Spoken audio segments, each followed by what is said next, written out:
Chérie 25 vous informe sur les bonnes pratiques alimentaires.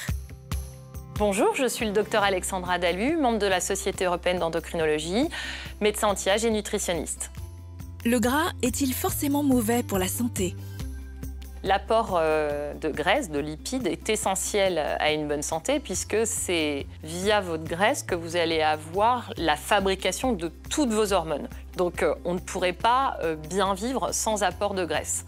Maintenant, il faut qu'il y ait plus de graisse insaturée que saturée pour éviter de développer ce qu'on appelle la stéatose, par exemple. C'est trop de sucre, trop de graisse qui vont engraisser bien sûr votre organisme, mais également votre foie. Comment doser la part de sel dans son assiette? Idéalement, l'apport en sel, donc l'apport sodé dans la journée, devrait être de 5 à 7 grammes par jour. Et en France, on est plutôt sur du 15-17 grammes. Donc ce qui serait bien, c'est d'éviter la salière et d'en utiliser donc très peu. En plus, dans les plats industriels, il y en a déjà. Mais on peut, à la maison, se servir d'herbes, on peut se servir de l'épice poivre, ça c'est assez facile. On peut mettre aussi un peu de piment ou faire des sauces maison où il y en a très peu également pour relever les plats. Les maîtres mots d'une alimentation saine. Les maîtres mots d'une alimentation saine, c'est surtout une alimentation variée. Pourquoi variée? Parce que on sait que maintenant, il y a des pesticides dans l'eau, dans la terre.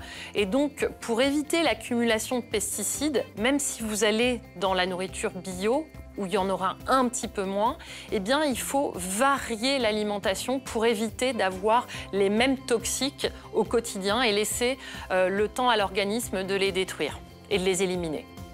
Votre conseil de spécialiste? Alors, en tant que médecin, mon conseil, c'est toujours d'aller faire un bilan chez votre médecin. Et en tant que nutritionniste, de se faire plaisir et de se rappeler que c'est la dose qui fait le poison. Donc, si vous avez de temps en temps une petite pâtisserie dans la semaine, eh ben, faites-vous plaisir. Après, si c'est à vos 3 repas principaux, revoyez un petit peu l'équilibre à la hausse.